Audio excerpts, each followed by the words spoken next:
Ubufaransa bwashyigikiye cyane ku Rwanda n'u Burundi ibona ubwigenge bikigobotera ababiligi babigenzuraga binyuze mu bukoroni. Icyo gihe bwakoraga ibishoboka byose ngo ibi bihugu byo muri Afurika y'Iburasirazuba binashyirwe mu banyamuryango b'umuryango w'abibumbye.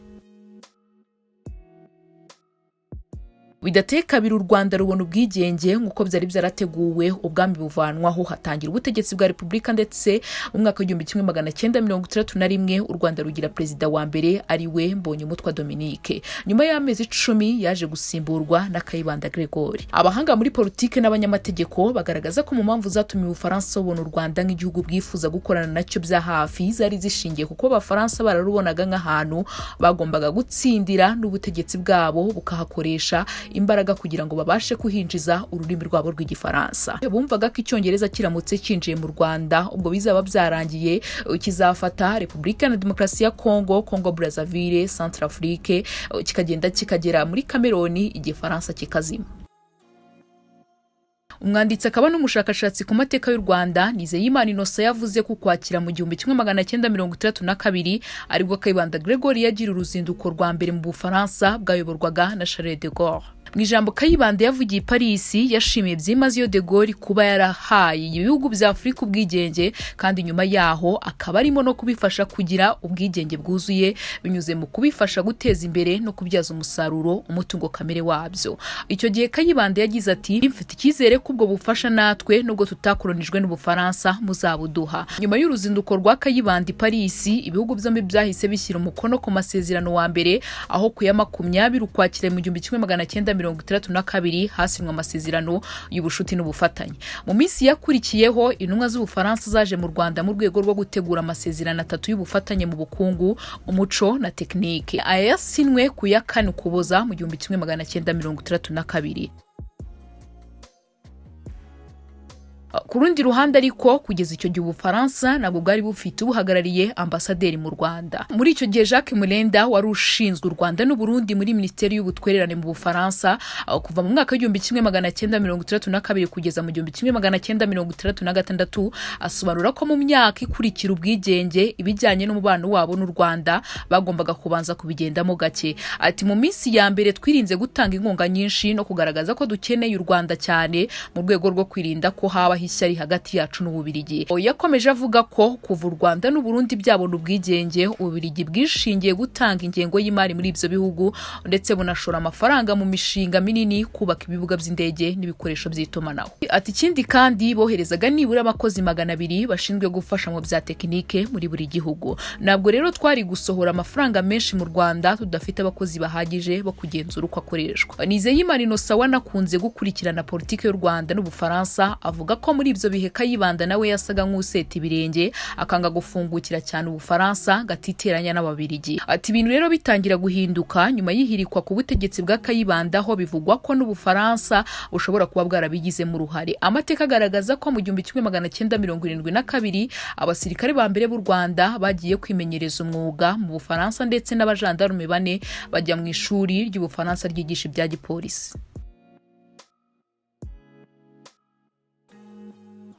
Hadaciye kabiri ku butegetsi bwa Habyarimana yabashyize igorora. Hagati y'1969 n'1970 Kayibanda yirukanye abo yitaga abantu badakenewe. Mu birukanwe harimo Ababiligi, abacuruzi b'Abanya-Omani, Ababahinde, avuga ko badakenewe nk'uko no muri Uganda byakorwaga na Idi Amin. Nizeyimana ati, hanyuma icyaje kubaho abazungu batangira kumwanga, bagenda bamucikaho, ariko Ubufaransa bwari bwaratangiye gushaka uko bwinjira mu Rwanda ku butegetsi bwa de Gaulle mu gihe Kayibanda yari akiri ku butegetsi.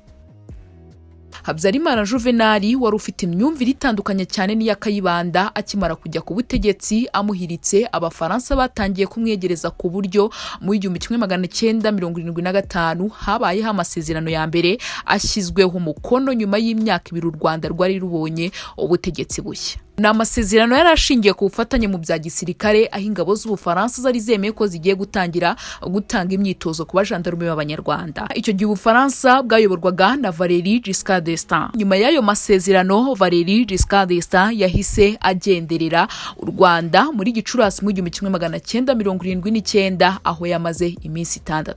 uyu mugabo n'umufasha we Anne baje mu Rwanda bitabiriye inama ya gatandatu ihuza Afurika n'Ubufaransa Conference Franco-Africaine yabereye i Kigali. Nubwo icyari cyamuzanye yari inama, Giscard yaje mbere cyane yuko inama iba atembera u Rwanda ndetse ajya no guhiga muri parike y'Akagera. Tariki ya 18 Gicurasi Perezida Giscard na Habyarimana bari kumwe n'abafasha babo bazindukiye mu Ruhengeri basura ibitaro n'ishuri by'abajandarume. Ku gicamunsi bagaruka i Kigali basinya amasezerano y'ubufatanye. Raporo y'Ubufaransa yitiriwe Paul Kire yigeze kuba minisitiri w'ingabo isobanura ko mu ntangiriro z'aya masezerano Ubufaransa bwagombaga gufasha u Rwanda kubaka ikijandarume kimeze nk'icy'Ubufaransa.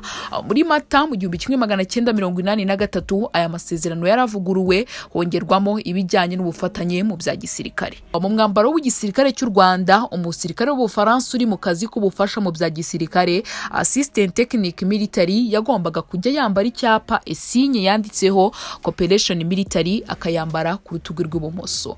Muri aya masezerano kandi cyaraziraga ko umusirikare w'Ubufaransa yakwivanga mu itegura ry'intambara iyo ari yo yose. Urugamba rwo kubohora u Rwanda rwarabaye hakiriho ayo masezerano atemerera umusirikare w'Umufaransa uwo ari we wese kwivanga mu mirwano mu Rwanda.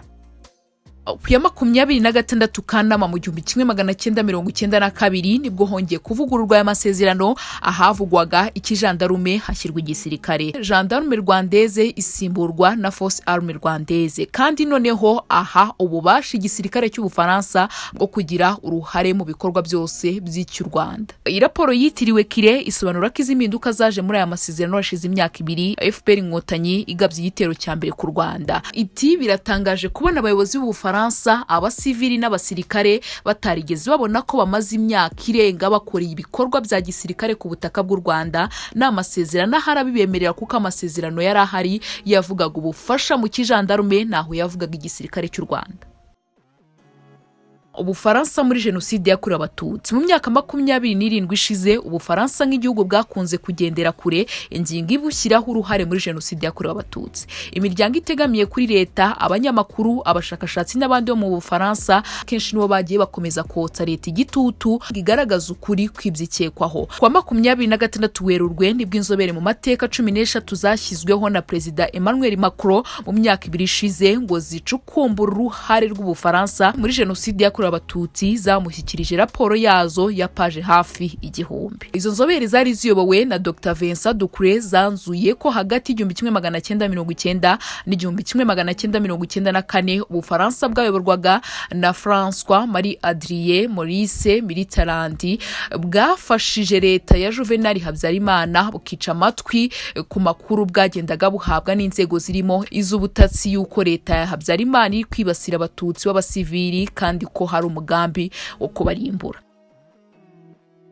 Impuguke muri politike n'amateka y'u Rwanda akaba n'umwanditsi w'ibitabo Dr Jean Paul Kimonyo aherutse kubwira ikinyamakuru Igihe dukesha iki cyegeranyo cyose ko uburemere bw'iyo raporo buri mu myanzuro yayo. Aturebye raporo uburemere bwayo buri mu myanzuro ifite imyanzuro 2. Umwanzuro wa mbere uvuga ko Abafaransa bagize uruhare rukomeye cyane mu byabaye mu Rwanda hagati y'1990 n'1994. Ikindi ni ubwa mbere urwego rw'Ubufaransa rubivuze gutyo, ibyo ni intambwe ikomeye cyane. Dr Kimonyo yavuze ko kuba komisiyo Ducre yarashyizweho na Perezida Macron hanyuma ikanzu rigaragaza ko hari uruhare Ubufaransa bwagize mu gufasha leta yateguraga jenoside ubwabyo ari intambwe ikomeye kuko nta kindi gihe byari byarigeze byemerwa ku mugaragaro. Iyi ni Story House, mukomeze kugira ibihe byiza.